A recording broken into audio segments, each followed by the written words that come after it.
जय हिंद। मैं हूं अरुण कुमार और मैं आपका स्वागत करता हूं T2 क्लासेस में। आज हम बात करेंगे आकाशगंगा के बारे में कि आकाशगंगा क्या होती है। पिछली वीडियो में हम बात कर चुके हैं कि बिग बैंग थ्योरी के अंतर्गत ब्रह्मांड का निर्माण कैसे हुआ, कैसे हजारों लाखों आकाशगंगाओं का निर्माण ब्रह्मांड में हुआ। देखिए, जो ब्रह्मांड में आकाशगंगाएँ होती हैं, जो पिक्चर में आपको दिखाई दे रही है, एक आकाशगंगा है, गैलेक्सी है और ये हमारी ही गैलेक्सी है जिसके अंदर हमारा सौरमंडल स्थित है। इस गैलेक्सी का नाम है मंदाकिनी और इस गैलेक्सी के अंदर ऐसे हजारों करोड़ों सौरमंडल हो सकते हैं, हजारों लाखों तारे हो सकते हैं। इसी के अंदर हमारा सौरमंडल आता है, तो इसका नाम है मंदाकिनी। और ऐसी कितनी गैलेक्सी यानी आकाशगंगाएं इस ब्रह्मांड में हैं, तो करीब ब्रह्मांड में 10,000 करोड़ आकाशगंगाएं हैं और हर आकाशगंगा में करीब 20,000 करोड़ तारे होते हैं। तो कुल मिला के ब्रह्मांड में कितने तारे हैं, देखिए कितने जीरो लगे हुए हैं, ये आप कैलकुलेशन करके मुझे कमेंट करके बताइएगा। तो ये जो इतनी सारी आकाशगंगाएं ब्रह्मांड में होती हैं, तो बेसिकली आकाशगंगा क्या होती है।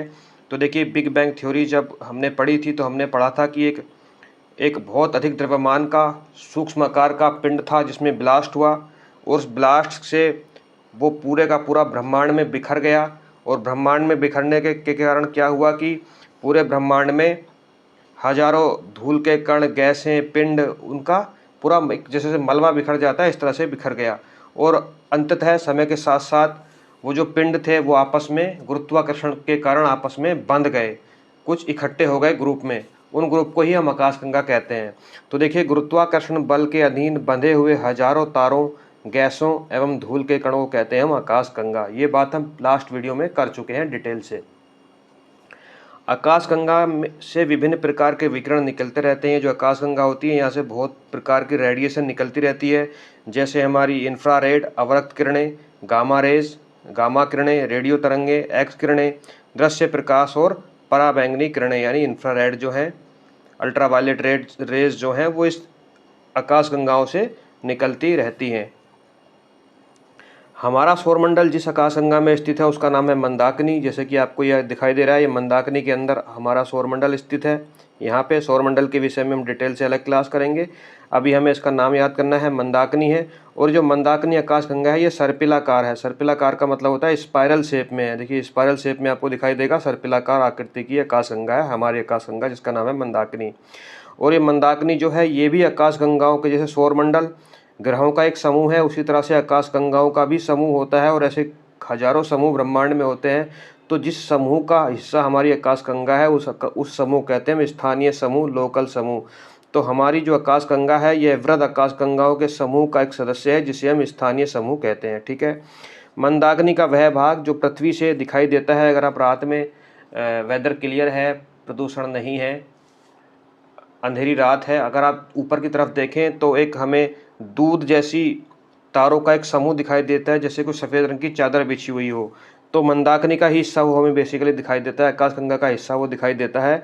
तो मंदाकिनी का वह भाग जो पृथ्वी से स्ट्रीम ऑफ लाइट की तरह दिखाई देता है उसे हम स्वर्ग की गंगा या मिल्की वे कहते हैं। तो मिल्की वे क्या है, जो मंदाकिनी का वह भाग जो पृथ्वी से दिखाई देता है उसे स्वर्ग की गंगा या मिल्की वे कहा जाता है। ठीक है। एक आकाशगंगा जो होती है वो असंख्य तारों का समूह होती है। इसका विस्तार इतना अधिक होता है कि इसकी दूरी को, इस आकाशगंगा की दूरी को, कि आकाशगंगा की लंबाई चौड़ाई कितनी है, इसको प्रकाश वर्षों में नापा जाता है। और इसकी दूरी जो होती है हजारों प्रकाश वर्ष में होती है। प्रकाश वर्ष क्या है? प्रकाश वर्ष दूरी नापने की एक इकाई है, यानी एक वर्ष में प्रकाश कितनी दूरी तय करता है उसे कहा जाता है एक प्रकाश वर्ष। अगर किलोमीटर में बात करें तो एक प्रकाश वर्ष जो होता है वो 95 खरब किलोमीटर के बराबर होता है, लगभग एग्जैक्टली 9.461 ट्रिलियन या खरब 9.461 ट्रिलियन किलोमीटर के बराबर होता है एक प्रकाश वर्ष। इंपॉर्टेंट है, याद रख लीजिएगा, 9.461 ट्रिलियन किलोमीटर या खरब किलोमीटर इज इक्वल्स टू एक प्रकाश वर्ष। मैंने बताया ब्रह्मांड में आकाशगंगा में असंख्य तारे होते हैं, बहुत से तारे होते हैं। मंदाकिनी के सर्वाधिक पास स्थित जो आकाशगंगा है, जैसे कि मंदाकिनी आकाशगंगाओं के जो समूह है उनमें से एक है जिसे हम कहते हैं लोकल समूह। तो आकाशगंगाओं के समूहों में मंदाकिनी के पास में जो सबसे स्थित पास वाली आकाशगंगा है उसका नाम है एंड्रोमेडा। एंड्रोमेडा अभी छोटी दिखाई है मैंने क्योंकि यहाँ पे पेज पे जगह कम है, ये इतनी छोटी भी नहीं है। मंदाकिनी के सर्वाधिक पास स्थित आकाशगंगा का नाम है एंड्रोमेडा, कई बार एग्जाम में पूछा गया है। और पास का मतलब ये नहीं है कि यहाँ से चले यहाँ पहुँच गए, 1-2 किलोमीटर की दूरी नहीं है। इन दोनों के बीच की दूरी जो है वो 22 लाख प्रकाश वर्ष दूर है। यानी हमारी मंदाकिनी से हमारे सबसे पास में स्थित जो आकाशगंगा है एंड्रोमेडा, वो भी 22 लाख प्रकाश वर्ष दूर है। तो आप समझ सकते हैं कि ब्रह्मांड कितना बड़ा है, अनंत है, अथाह है, और अभी भी ब्रह्मांड फैल रहा है, बढ़ रहा है, जिसकी बात एडविन हब्बल करते हैं। हमने लास्ट वीडियो में जिसकी डिस्कशन भी किया था, ठीक है, लास्ट वीडियो में हमने बात भी करी थी। हमारी जो आकाशगंगा है उसका एक हिस्सा है जिसे हम कहते हैं ओरियन नेबुला। ओरियन नेबुला हमारी आकाशगंगा मंदाकिनी का सबसे शीतल और चमकीले तारों का क्षेत्र है। ओरियन नेबुला, ओरियन नेबुला किस तरह के तारे होते हैं, ये बात हम नेक्स्ट वीडियो में करेंगे। जब हम बात करेंगे तारों का जीवन चक्र, तारों का बनना और उनकी मृत्यु, तब हम ओरियन नेबुला के बारे में समझेंगे। यहाँ पे इतना जानिए कि हमारी आकाशगंगा का एक हिस्सा जिसका नाम है ओरियन नेबुला, वहाँ पे सबसे अधिक शीतल एवं चमकीले तारे पाए जाते हैं। आकाशगंगाओं के प्रतिसरण नियम, रिवर्सल लॉ के प्रतिपादक एडविन हब्बल थे। रिवर्सल लॉ का मतलब है कि हमारी आकाशगंगा जो है वो लगातार, हमारी आकाशगंगा नहीं, आकाशगंगाओं के प्रतिसरण नियम, रिवर्सल लॉ का मतलब होता है, लास्ट वीडियो में हमने बात करी थी, जो आकाशगंगाओं के बीच की दूरी है वो लगातार बढ़ती चली जा रही है और वो उसी प्रोपोर्शनल में बढ़ रही है जितनी दूरी उनके बीच में ऑलरेडी है। मतलब जो आकाशगंगा कम दूर है, एक दूसरे से कम दूरी है, तो वो धीरे धीरे एक दूसरे से दूर हो रही हैं। जो ज़्यादा दूर है वो और ज़्यादा दूर होती चली जा रही हैं। इसी नियम को कहते हैं प्रतिसरण नियम। आकाशगंगाओं के बीच की दूरी बढ़ती चली जा रही है, ब्रह्मांड का लगातार विस्तार होता चला जा रहा है। लास्ट वीडियो में हम बात डिटेल से कर चुके हैं और इस बात को बताया था एडविन हब्बल ने। किसने बताया था? एडविन हब्बल ने। एडविन हब्बल, जब से हमने ये फिजिकल ज्योग्राफी पढ़नी शुरू करी है, एडविन हब्बल का नाम कई बार आ चुका है। आप मुझे कमेंट करके बताइए और इन्होंने क्या क्या बताया एडविन हब्बल ने। मंदाकिनी जो हमारी आकाशगंगा है, इसको सबसे पहले देखा था गैलीलियो ने।